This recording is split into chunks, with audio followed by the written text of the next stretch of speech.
Salut les amis, donc c'est toujours Rémi. On se retrouve donc pour cette deuxième et dernière partie de la série, euh, si on peut dire, Alchimiste 1 à 200. Donc là on est sur Alchimiste niveau 100 à 200. Donc pour ce qui est des crafts, je pense, même si je n'ai pas atteint le niveau 200, qu'on va rester sur certainement pas mal de crafts qui n'ont pas trop l'utilité des plantes et tout ça, des ressources qu'on peut récolter avec le métier. Je regarde un peu.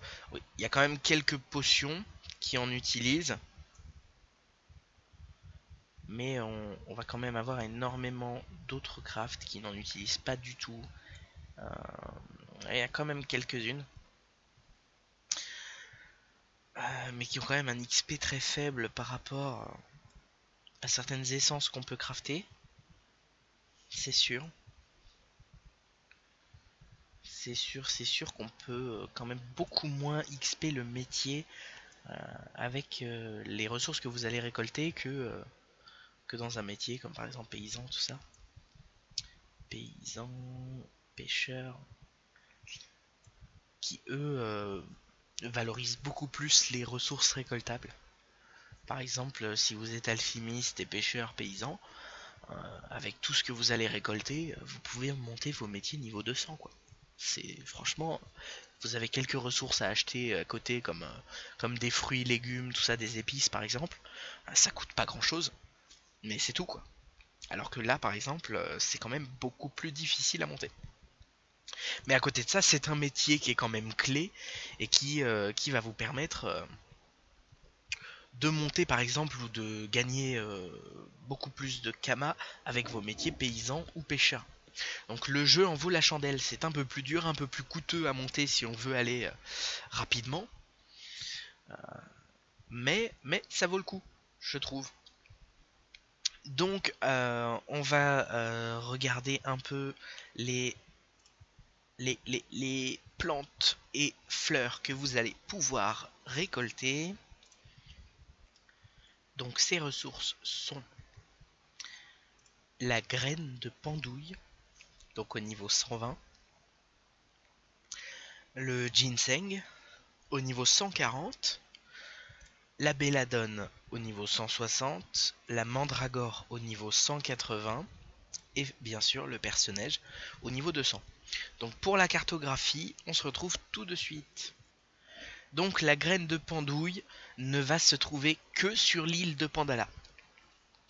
En très grande quantité dans le village de droite, c'est le village de Terdala.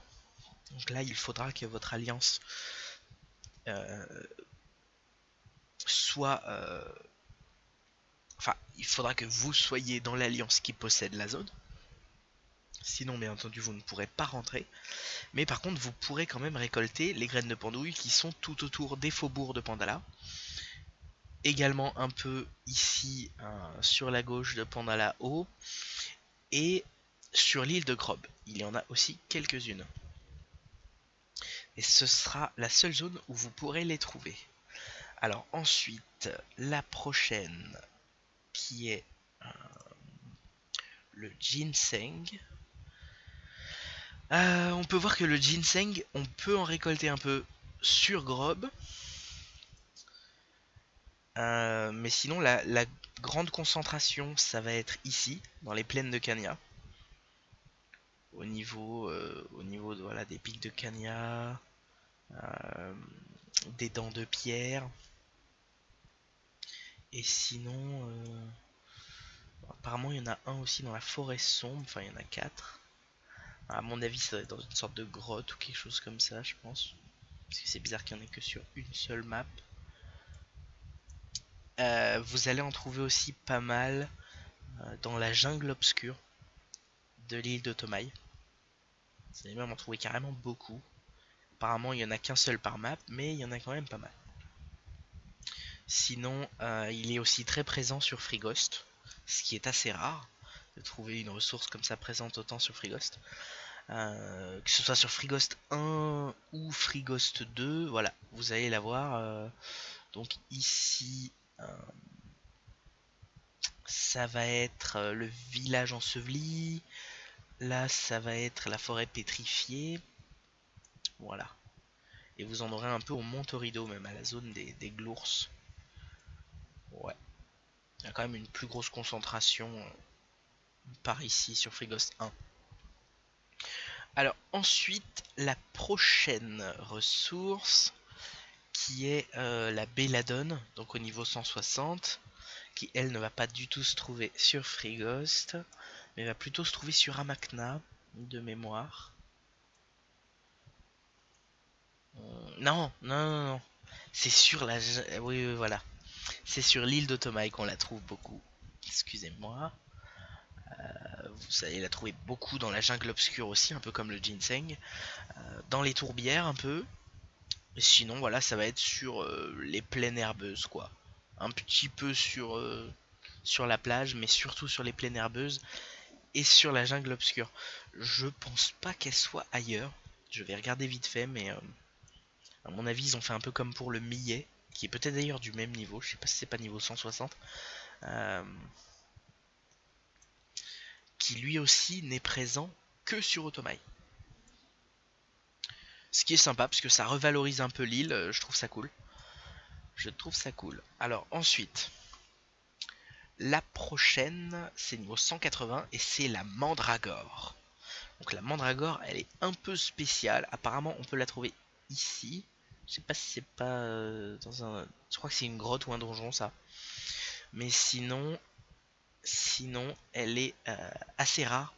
Elle se trouve que dans des endroits glauques. Donc, je regarde un peu vers le haut. Ouais, il y en a dans le cimetière de Bonta.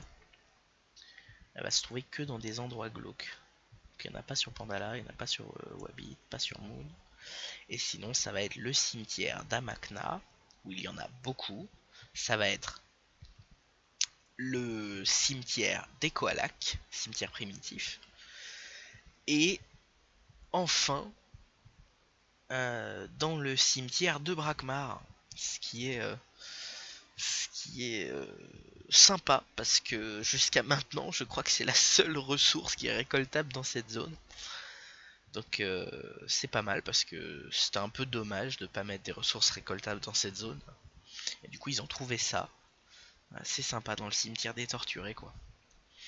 Ah, et la dernière, bien sûr, donc le perce-neige que lui vous allez trouver que sur Frigos, comme toutes les ressources de niveau 200. Vous allez en trouver pas mal sur Frigost 1, un petit peu dans la forêt pétrifiée, un petit peu dans la crevasse perge, et un petit peu dans Frigost 3. Quelques-unes sur l'île de Noël, même si ce n'est pas utile. Voilà, il y en a quand même très très peu. Vous pouvez voir hein, qu'il y en a vraiment très peu, en sachant que il y en a déjà peu sur Frigos, mais en fait c'est le seul endroit du jeu où il y en a. Donc ça fait vraiment très peu. Je crois qu'il y en a que 25 en tout. Il me semble qu'en tout il y en a 25. Donc ça fait vraiment très peu. Voilà voilà pour la cartographie. On peut remarquer que le prix va quand même bien avec la rareté des ressources. Vous pouvez voir que là pour la 120 on est à 240 l'unité, là ça passe à 600 avec le ginseng, ça passe à 600 avec la belladone, et ça monte à plus de 1000 kamas dès qu'on arrive à la mandragore et au perce-neige quoi. Donc si vous récoltez, pourquoi pas utiliser directement la mandragore et le perce-neige pour les revendre, parce que ça fait quand même de beaux prix. Et un truc sympa, pour ceux qui l'ont remarqué, je viens de me faire MP, et, euh, et le monsieur a besoin d'un alchimiste. Donc on se retrouve dès qu'il suit. Voilà, voilà, on est à l'atelier et le monsieur est ici, Chronos DS, qui a besoin de nous euh, pour un craft d'alchimiste. Donc je trouve ça très sympa que ce soit arrivé comme ça un peu à la fin de la vidéo et que ce soit pour ce métier. Parce que je vous l'avouerai, c'est assez rare qu'on me demande. Bon, lui, c'est juste pour un tout petit truc, malheureusement. Craft juste une potion de rafale. J'aurais bien voulu un bon petit craft pour m'XP, mais bon, c'est pas tous les jours.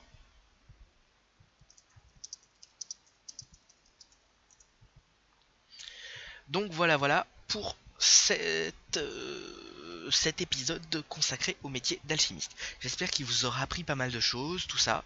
N'hésitez pas, je le redis encore une fois, à utiliser le site Dofus Tools, qui est vraiment très pratique pour trouver la position des différentes ressources que vous cherchez. Et puis voilà, si vous avez des sous à investir, allez-y, hein, achetez pas mal de ressources pour les crafts, tout ça, ça vous permettra de monter assez vite.